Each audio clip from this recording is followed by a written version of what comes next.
Subscribe करें, press करें bell icon और पाएं मुंबई, नवी मुंबई एवं बॉलीवुड की ताजा तरीन खबरें।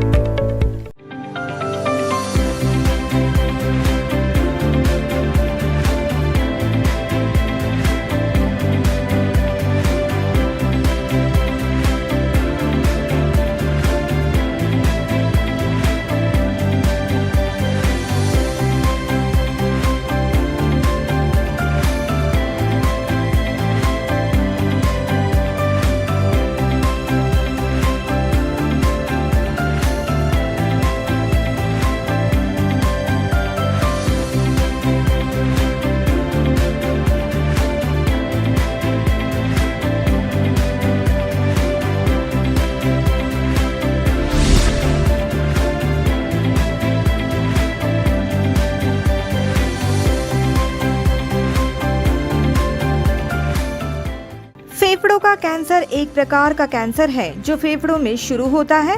जो लोग धूम्रपान करते हैं उन्हें फेफड़ों के कैंसर का खतरा सबसे अधिक होता है। फेफड़ों का कैंसर उन लोगों को भी हो सकता है जिन्होंने कभी धूम्रपान ही नहीं किया। सीयूर स्थित RH क्लिनिक में डॉक्टरों के विशेषज्ञों के पैनल के अनुसार फेफड़ों के कैंसर को प्रारंभिक अवस्था में पहचाना जा सकता है। फेफड़ों के कैंसर के संबंधी अधिक जानकारी RH क्लिनिक के व्यवस्थापकीय संचालक डॉक्टर राजस पटेल ने NMTV को दी। फेफड़ों का कैंसर कैसे शुरू होता है?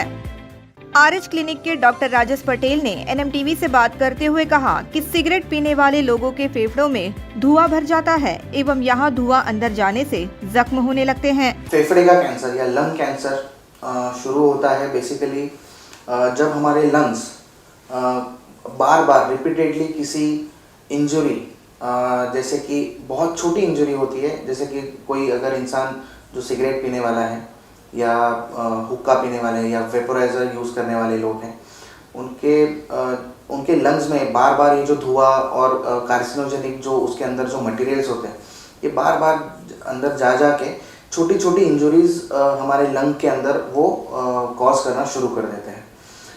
शुरुआत में सीधा कैंसर नहीं होता है, बट बार बार जब एक ही जगह पे आपको जख्म होना शुरू हो जाता है तो वहाँ के सेल्स जो हैं उनके अंदर कुछ बेसिक लेवल पे, म्यूटेशनल लेवल पे उनमें चेंजेस आ जाते हैं और वो जख्म भरने के लिए अगर हमें शरीर पे अगर कोई जख्म हुई तो वो जो जैसे हमारी शरीर भर के निकालती है वैसे लंग के अंदर की जख्म भी जब भरती है तो अगर बार बार एक ही जख्म भरती है तो फिर वो नॉर्मल सेल्स की जगह पे वहाँ पे कैंसर के सेल्स पैदा होने शुरू हो जाते हैं।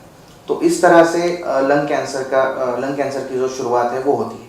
कई बार हम लोग ने ऐसे देखा है कि बहुत सारे पेशेंट्स हमारे पास आते हैं जिन्होंने ज़िंदगी में कभी किसी प्रकार की उनको हैबिट्स या बुरी आदतें नहीं थी, जिन्होंने कभी सिगरेट, तंबाकू, बीड़ी को हाथ नहीं लगाया है, जो कि प्योर वेजिटेरियन है, बट फिर भी उनको लंग कैंसर डायग्नोस होता है।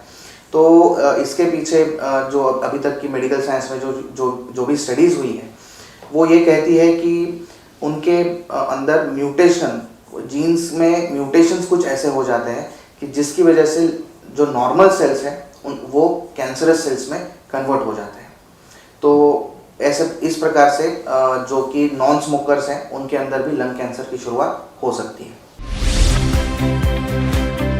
फेफड़ों के कैंसर का कारण एवं जोखिम। जिन लोगों को पहले से ही सांस में तकलीफ, अस्थमा की समस्या है, ऐसे लोगों में फेफड़ों के कैंसर की संभावना अधिक होती है। RH क्लिनिक के डॉक्टर राजस पटेल ने फेफड़ों के कैंसर के कारण भी NMTV के सामने बयां किए। फेफड़े के कैंसर के जैसे हम लोग ने अभी बात की कि सबसे मेन फेफड़े के कैंसर का कारण है एक तो स्मोकिंग या बीड़ी सिगरेट का यूज़ होना। दूसरा एक उसका कारण है जो लोग एस्बेस्टॉस की फैक्ट्री है या पेंट्स की फैक्ट्री है, वहाँ पे जो लोग काम करते हैं वो डेली बेसिस पे कई सारी छोटे छोटे पार्टिकल्स जो कि हमारे लंग्स के लिए हानिकारक होते हैं उनको एक्सपोज होते रहते हैं। और अगर किसी पेशेंट्स को पहले से कोई बीमारी, दमे की तकलीफ़ है या सांस की तकलीफ़ है या उनको बहुत बुरा कोई फंगल या कोई ऐसा इन्फेक्शन अगर उनको चेस्ट में हो चुका है 10 साल पहले, 5 साल पहले, तो वो धीरे धीरे बाद में कैंसर में कन्वर्ट होने के भी चांसेस होते हैं। तो लंग कैंसर के यही मेन कारण है। एक तो स्मोकिंग या बीड़ी सिगरेट का यूज़ होना, या ऑक्यूपेशनल एक्सपोजर, मतलब जहाँ पे आप काम कर रहे हो वहाँ पे आप अलग अलग चीज़ों को, जैसे बारीक सीमेंट के पार्टिकल हो गए, एस्बेस्टॉस के पार्टिकल हो गए या पेंट के फ्यूम्स हो गए, इनको आप एक्सपोज हो रहे हो। अगर कोई पेशेंट है जिनको पहले किसी और रीज़न की वजह से या रेडियोथेरेपी अगर लेनी पड़ी है, तो बार बार अगर रेडियोथेरेपी एक ही जगह पे अगर दी जाती है तो वहाँ पे भी लंग कैंसर का पैदा होना शुरू हो सकता है। फेफड़ों के कैंसर का निदान। डॉक्टर राजेश पटेल ने कहा कि जिन लोगों को लगातार धूम्रपान करने की आदत है वे नियमित तौर पर चेकअप करें। अगर किसी को खांसते समय खून गिरता है तो वे तुरंत सीटी स्कैन करवा ले। बेसिकली जैसे कोई पेशेंट है, अगर कोई इंसान है जो स्मोकिंग करता है, उसको हर रोज़ के 10 सिगरेट 30 साल से अगर उनके ज़्यादा 20 साल या उससे ज़्यादा अगर उनको टाइम हो गया है तो दे शुड बी वॉचफुल। उनको ध्यान रखना है, उनको साल में या 6 महीने में एक बार डॉक्टर के पास जाके उनका चेकअप कराना चाहिए, छाती का एक्सरे कराना चाहिए। अगर उनको सांस की तकलीफ है या कभी खांसी में अगर खून आता है तो ये अर्ली साइंस है लंग कैंसर के, और ऐसे टाइम पे तुरंत जाके उनको सीटी स्कैन अपने छाती का करा लेना चाहिए, डॉक्टर के पास जाना चाहिए। डॉक्टर जो भी इन्वेस्टिगेशन या टेस्ट उनको बोलेंगे वो उनको करवा के जल्द से जल्द, अगर कैंसर है भी तो जल्द से जल्द उसका स्कैनिंग करके उसका भी निदान हम लोग को कराना चाहिए। अगर लंग कैंसर का सीटी स्कैन में अगर कोई छोटी सी गांठ अगर या कोई लिम्फ नोड या कहीं छाती में पानी भर गया है, ऐसे अगर कोई लक्षण आपको दिखते हैं तो तुरंत से उसका बायोप्सी का मतलब है हम लोग एक छोटा सा गांठ के अंदर से एक छोटा सा टुकड़ा निकाल के उसको हम लोग लैब में भेजते हैं, और फिर हमें पता लगता है कि वो गांठ एग्जैक्टली किस चीज़ की है। अगर वो कोई इन्फेक्शन है या कोई सादी गांठ है या कोई लिम्फोमा है या तो फिर कोई लंग कैंसर है, ये हमें लैब में वो टेस्ट भेजने के बाद ही पता लग सकता है। तो जल्द से जल्द अगर आपको कोई भी सिम्टम्स हैं, आपको डॉक्टर के पास जाना है, एक्सरे या सीटी स्कैन करवाना है, और अगर कोई गांठ आपको दिखती है या डॉक्टर को दिखती है तो वो आपको बायोप्सी के लिए एडवाइस करेंगे। आरएच क्लिनिक में फेफड़ों के कैंसर के लिए अच्छा इलाज क्या है? डॉक्टर राजेश पटेल ने कहा कि आरएच क्लिनिक में फेफड़ों के कैंसर से संबंधित सभी इलाज किए जाते हैं, जिसमें कीमोथेरेपी के साथ अन्य थेरेपीज भी उपलब्ध है। जैसे कि हमें पता है कि कोई भी कैंसर है वो अलग अलग स्टेजेस में डायग्नोस होता है, first stage, second stage, third stage, fourth stage. Usually India में जो हम लोगों ने देखा है कि काफ़ी सारे जो लंग कैंसर के पेशेंट्स हैं ये थर्ड या फोर्थ स्टेज में उनका डायग्नोसिस हो रहा है, क्योंकि फर्स्ट और सेकेंड स्टेज में उन्हें कहीं बहुत बार कोई तकलीफ नहीं होती है। छोटी सी गांठ होती है जिसकी वजह से उनको ना सांस की तकलीफ होती है, थोड़ी बहुत खांसी होती है जिसके लिए वो अपने फैमिली डॉक्टर के पास जाके या सीधा मेडिकल स्टोर में जाके वो खांसी की दवाई ले लेते हैं। उनका कभी कोई एक्सरे या सीटी स्कैन नहीं होता है और कैंसर का डायग्नोसिस उनका डिले होता जाता है। तो यूजुअली जो पेशेंट्स जो थर्ड या फोर्थ स्टेज में जो डायग्नोस होते हैं उनके ट्रीटमेंट के लिए आरएच क्लिनिक में हमारे पास कीमोथेरेपी है, टारगेटेड थेरेपी है, इम्यूनोथेरेपी भी अवेलेबल है।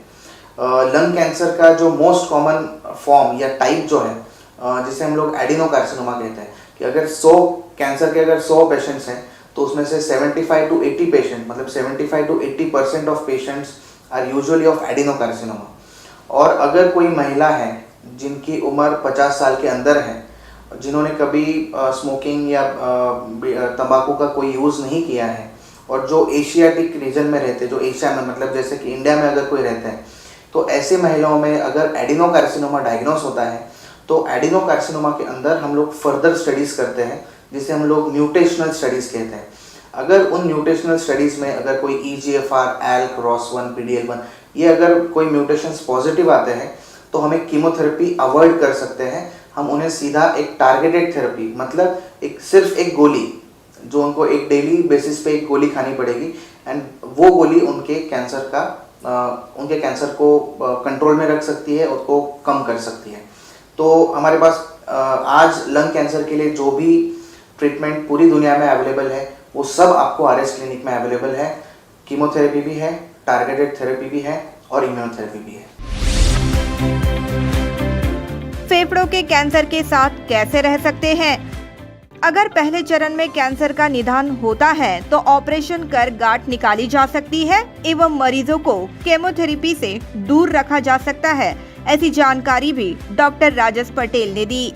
फेफड़े के कैंसर अगर आपको अर्ली स्टेजेस में डायग्नोस होता है तो बहुत बार उसका सर्जिकल रिमूवल कर देते हैं, मतलब ऑपरेशन करके उस अगर एक छोटी सी गांठ है तो उसको हम लोग निकाल के फेंक सकते हैं।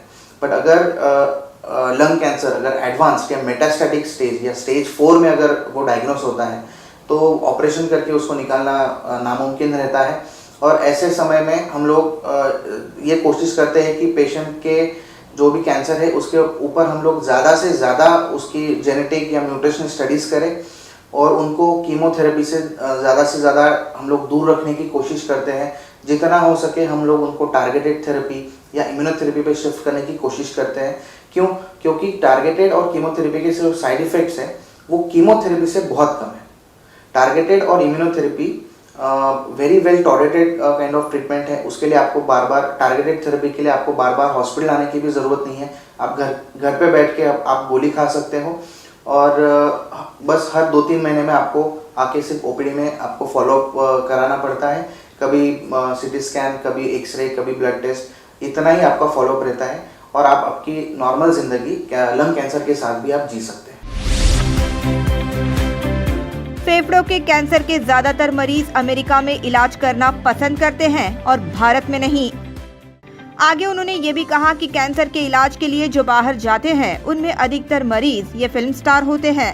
साथ ही उन्होंने ये भी कहा कि जो इलाज विदेश में किया जाता है वही इलाज अब भारत में भी उपलब्ध है और अगर कोई दवाई भारत में उपलब्ध नहीं है तो वो दवाइयाँ विदेश से भी मंगवाई जा सकती है। अमेरिका में या बाहर के देशों में जब यहाँ से लंग कैंसर के पेशेंट्स जाते हैं तो हमें ऐसा लगता है कि वहाँ पे कोई और ट्रीटमेंट अवेलेबल होगी या कोई और दवाइयाँ वहाँ पे अवेलेबल होगी। तो ऐसी बात नहीं है। जो भी दवाइयाँ आज आपको अमेरिका, यूएस, लंदन, ऑस्ट्रेलिया या यूरोप में कहीं पे भी जो भी दवाइयाँ आपको अवेलेबल है वो सारी दवाइयाँ आज इंडिया में भी अवेलेबल है। इंडिया का भी मेडिकल साइंस जो हमारा ऑन्कोलॉजी का फील्ड है वो भी काफ़ी आगे पहुंच चुका है और सारी दवाइयाँ अगर इंडिया में अवेलेबल नहीं है तो हम लोग इंपोर्ट भी कर सकते हैं। ज़्यादातर लोग जो हमें बाहर जाते हुए दिखते हैं वो most of them are celebrities and वो मेरे ख्याल से बाहर जाते हैं फॉर लॉजिस्टिकल रीजंस, क्योंकि यहाँ पे उनको मीडिया और इन सब चीज़ों को मे बी उनको फेस करना पड़ता है और जिसकी वजह से उनके कैंसर ट्रीटमेंट और भी हेक्टिक हो जाती है। तो शायद यही एक रीज़न हो सकता है कि लोग इंडिया में नहीं बाहर के देशों में जाके ट्रीटमेंट लेना पसंद करते हैं। तो वहीं RH क्लिनिक में इलाज करवाने वाले मरीजों ने भी यहाँ दिए जाने वाले इलाज को लेकर समाधान व्यक्त किया। First I said thanks to all of you and Dr. Saab and their team. Facilities is good and really we are happy. They are providing their best facilities for us. Experience बहुत अच्छा है यहाँ पे और affordable treatment है and staff भी बहुत अच्छा है, so it's a helpful thing. I think Navi Mumbai में ऐसे फैसिलिटी फर्स्ट है जो अफोर्डेबल ट्रीटमेंट दे रहा है कैंसर पेशेंट्स को।